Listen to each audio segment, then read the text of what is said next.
तो हेलो दोस्तों, आपके अपने मैजिक मूविंग चैनल में आपका स्वागत है। दोस्तों, आज हम अनंत राज लिमिटेड को डिटेल में डिस्कस करेंगे, इसकी कंप्लीट स्टडी करेंगे। दोस्तों, इस कंपनी के शेयर ने पिछले कुछ सालों से मल्टी बैगर रिटर्न्स दिए और दोस्तों आज हम इसके बिजनेस और इसके फंडामेंटल्स एंड टेक्निकल्स को स्टडी करेंगे और साथ में इसके नेक्स्ट टारगेट प्राइस को भी डिस्कस करेंगे। तो दोस्तों, आप हमारे साथ वीडियो के एंड तक बने रहिए। वीडियो के एंड में हम वीडियो का कंक्लूजन देते हैं, जिससे आपके माइंड में क्लैरिटी आएगी कि अभी आपको इस स्टॉक में क्या करना चाहिए। चलो दोस्तों, करते हैं वीडियो की शुरुआत अनंत राज लिमिटेड के साथ।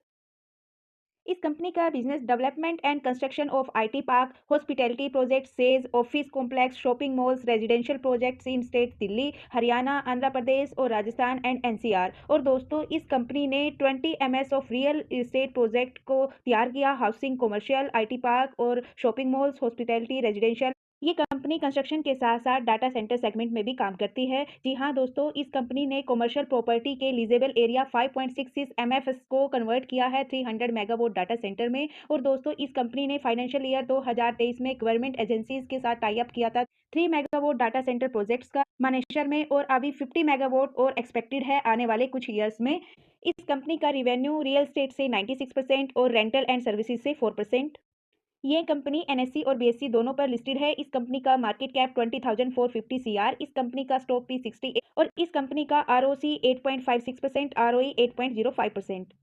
तो दोस्तों, अब तक हमने इसके बिजनेस को डिस्कस किया था। अब हम इसके फंडामेंटल्स को डिस्कस करेंगे और फंडामेंटल्स की शुरुआत हम इसके क्वार्टरली रिजल्ट से करेंगे, यानी इसकी क्वार्टरली ग्रोथ को चेक करेंगे। तो दोस्तों, लास्ट 4 क्वार्टर से इस कंपनी का रेवेन्यू कंटिन्यू इंक्रीज हो रहा है। जो ग्रीन कलर की लाइन है ये रेवेन्यू की लाइन है और जो पर्पल कलर की लाइन है ये नेट प्रॉफिट की लाइन है। और इस कंपनी का नेट प्रॉफिट भी लास्ट 4 क्वार्टर से कंटिन्यू इंक्रीज हो रहा है।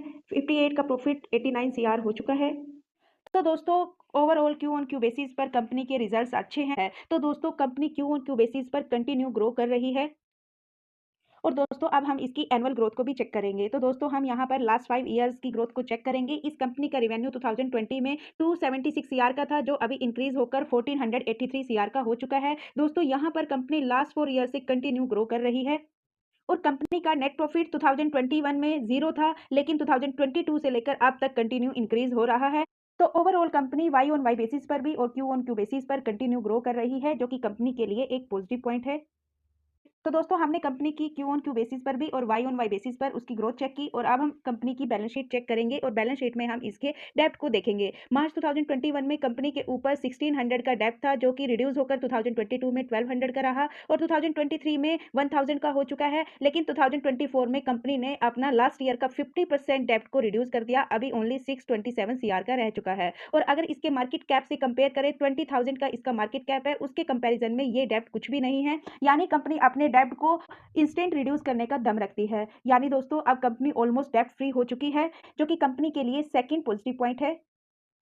और दोस्तों, अब हम चेक करेंगे कंपनी के एसेट्स। येलो कलर की लाइन कंपनी के एसेट्स की है और ब्लू कलर की लाइन इसकी लायबिलिटीज की है। तो दोस्तों, मार्च 2021 में कंपनी के पास 4000 सीआर के एसेट थे, जो अभी रिड्यूस होकर 4279 के हुए, स्लाइटली रिड्यूस हुए हैं। लेकिन कंपनी ने अब साथ में अपनी लायबिलिटीज को भी रिड्यूस किया और साथ में अपने कैश फ्लो को भी इंक्रीज किया। 2023 में कंपनी के पास 15 सीआर का कैश फ्लो था, जो अभी इंक्रीज होकर 271 सीआर का हो चुका है। यानी कंपनी ने अपने डेब्ट भी रिड्यूस किया और साथ में अपनी लायबिलिटीज भी रिड्यूस की, लेकिन अपने कैश फ्लो को इंक्रीज किया, जो कि कंपनी के लिए एक थर्ड पॉजिटिव पॉइंट है।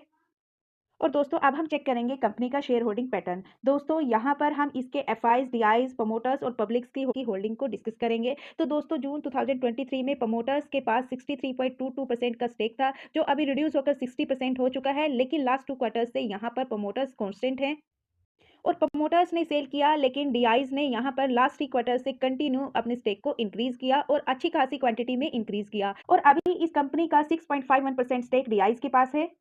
और डीआईज के साथ साथ यहाँ पर एफआईज ने भी लास्ट 2 क्वार्टर से इस कंपनी में अपने स्टेक को इंक्रीज किया। अभी एफआईज 13.1% के साथ इस कंपनी में बनी हुई है।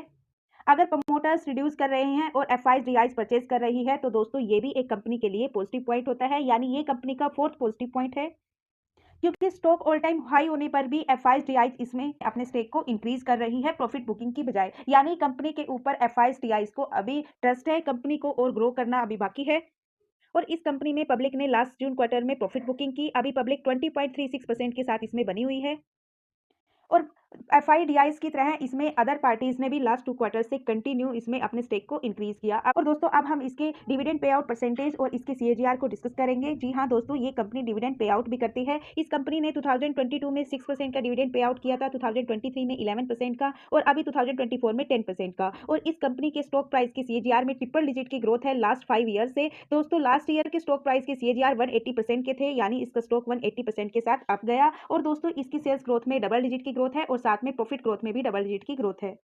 और बात करें अब इसमें वॉल्यूम्स और रिटर्न्स की, तो दोस्तों पिछले 1 मंथ में इस कंपनी में 18 लाख का वॉल्यूम था, जिसमें से 41% इसमें इन्वेस्टर्स थे। और लास्ट वीक में एवरेज वॉल्यूम 12 लाख, जिसमें से 46% इन्वेस्टर्स थे। और यस्टरडे ट्रेडिंग सेशन में 11 लाख, जिसमें से 5 लाख इसमें इन्वेस्टर्स थे। और टुडे ट्रेडिंग सेशन का भी वॉल्यूम 10 लाख। और दोस्तों इस कंपनी ने लास्ट 5 ईयर में 1690% के रिटर्न्स दिए, लास्ट 3 ईयर में 755% के रिटर्न्स दिए और लास्ट 2 ईयर में 536% के रिटर्न्स दिए, लास्ट ईयर 177% के रिटर्न्स दिए और 6 मंथ, 3 मंथ, 1 मंथ में भी इसने पॉजिटिव रिटर्न्स दिए।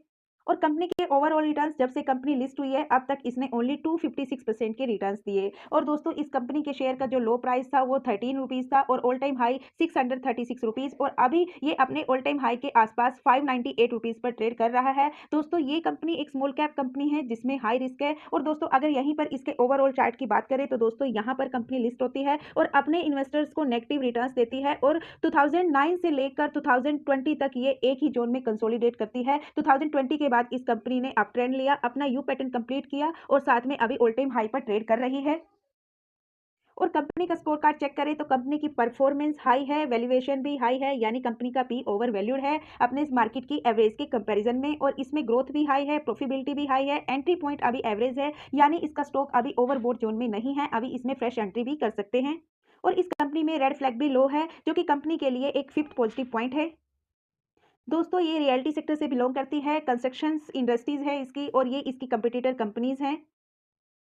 तो दोस्तों अब तक हमने इसके फंडामेंटल्स को डिस्कस किया। तो दोस्तों कंपनी के अभी के जो फंडामेंटल्स है स्ट्रॉन्ग है। हालांकि काफ़ी कुछ सालों में इस कंपनी ने कोई रिटर्न्स नहीं दिए, लेकिन पिछले 4 ईयर से कंपनी कंटिन्यू रिटर्न्स दे रही है। तो दोस्तों अब हम इसके टेक्निकल चार्ट को डिस्कस करेंगे और टेक्निकल चार्ट में इसके सपोर्ट, रेजिस्टेंस और नेक्स्ट टारगेट पर बात करेंगे। हम यहाँ पर 2021 से लेकर 2024 तक के चार्ट को डिस्कस करेंगे। यहाँ पर कंपनी 2021 से अप ट्रेंड में आनी स्टार्ट हुई और अपने रेजिस्टेंस को टच करती है 2 टाइम, फिर से इसमें प्रॉफिट बुकिंग आती है और फिर से अपने इस रेजिस्टेंस को ब्रेक करती है और दोस्तों इस रेजिस्टेंस को रीटेस्ट करती है और फिर एक लंबी तेजी आती है 50 के प्राइस तक। और दोस्तों यहाँ से ऑल टाइम हाई से फिर प्रॉफिट बुकिंग आती है और ये अभी 20% डिस्काउंट पर जाती है और यहाँ से फिर इसमें बाइंग वॉल्यूम आता है और दोस्तों फिर एक लंबी तेजी आती है, ऑल टाइम हाई लगाती है 500 का, 500 से फिर प्रॉफिट बुकिंग आती है। और जैसे यहाँ पर इसके सपोर्ट अपसाइड मूव हुए, ऐसे ही सेम इसके सपोर्ट अपसाइड मूव हुए और फिर इसने अपने रेजिस्टेंस को ब्रेक किया और अभी अपने रेजिस्टेंस पर ही कंसोलिडेट कर रही है। तो हो सकता है दोस्तों ये अपने इस रेजिस्टेंस को सपोर्ट बनाकर रिटेस्ट करे और यहाँ से फिर एक तेजी आए। तो दोस्तों फर्स्ट सपोर्ट रहेगा वो 560 का रहेगा और फर्स्ट रेजिस्टेंस रहेगा वो 640 का रहेगा और जो सेकंड सपोर्ट रहेगा वो 360 का रहेगा और थर्ड सपोर्ट रहेगा वो 280 का रहेगा। तो दोस्तों इसके चार्ट के पैटर्न को देखते हुए, इसके बिजनेस को देखते हुए, इसमें जो शॉर्ट टर्म के लिए नेक्स्ट टारगेट रहेगा वो 700 का रहेगा, लॉन्ग टर्म के लिए जो नेक्स्ट टारगेट रहेगा वो 1500 का रहेगा। और दोस्तों बाकी हम इसके बाइंग सेलिंग लेवल को इसके कंक्लूजन में डिस्कस करते हैं। दोस्तों हमने इसके बिजनेस को डिस्कस किया, इसके बेसिक फंडामेंटल्स को डिस्कस किया, टेक्निकल एनालिसिस किया, शेयर होल्डिंग पैटर्न चेक किया, कंक्लूजन। दोस्तों अगर आप इस कंपनी में इंटरेस्टेड हो और फ्रेश बाइंग करना चाहते हो तो दोस्तों मेरे ओपिनियन से आपको 600 के लेवल पर इसमें बाइंग करनी चाहिए स्मॉल अमाउंट में, क्योंकि ये अभी अपने ऑल टाइम हाई से ओनली 10% डिस्काउंट पर अवेलेबल है। और अगर किसी के पास इस कंपनी का स्टेक है, प्रॉफिटेबल है, प्रॉफिट बुकिंग करना चाहता है तो दोस्तों उसको अभी वेट एंड वॉच करना चाहिए इसके Q2 के नंबर्स का और दोस्तों इसके 640 के लेवल के ब्रेक होने का। और दोस्तों ये कंपनी अभी आपको लॉन्ग टर्म में अच्छे रिटर्न्स दे सकती है, क्योंकि ये कंस्ट्रक्शन के साथ साथ डाटा सेंटर पर भी काम करती है। और दोस्तों जैसे रिन्यूएबल सेक्टर और रेलवे सेक्टर ने ग्रो किया पिछले 5 साल में और अभी डाटा सेंटर को और ग्रो करना है लगभग 2030 तक, क्योंकि इस सेक्टर को गवर्नमेंट का सपोर्ट है। गवर्नमेंट चाहती है कि अपने इंडियंस का डाटा अपने इंडियन डाटा सेंटर में अवेलेबल हो। तो ये ग्रोइंग सेक्टर है, आप चाहो तो इसको लॉन्ग टर्म के लिए भी होल्ड रख सकते हो। लेकिन दोस्तों ये वीडियो एक एजुकेशनल पर्पज से है, मेरी तरफ से किसी भी स्टॉक के लिए कोई रिकमेंडेशन नहीं है। तो दोस्तों ये थी अनंत राज लिमिटेड की कंप्लीट स्टडी। दोस्तों हमने इसके बिजनेस, इसके फंडामेंटल और टेक्निकल्स को रिव्यू किया। तो दोस्तों आप इस कंपनी को 10 में से नंबर्स देकर अपने ओपिनियन को जरूर बताएं। और दोस्तों यदि आपको वीडियो पसंद आए, यदि वीडियो से कुछ सीखने को मिला, तो प्लीज वीडियो को लाइक कीजिए, शेयर कीजिए एंड कमेंट कीजिए। और दोस्तों यदि आप चैनल पर नए हो तो प्लीज चैनल को सब्सक्राइब कीजिए, बेल आइकन को प्रेस कीजिए। और दोस्तों यदि वीडियो में कुछ कमी नजर आए तो प्लीज उसका भी फीडबैक दीजिए, अपने सुझाव दीजिए। मिलते हैं दोस्तों नेक्स्ट वीडियो में, तब तक के लिए बाय बाय दोस्तों। हेलो दोस्तों, लाइक कर दो प्लीज।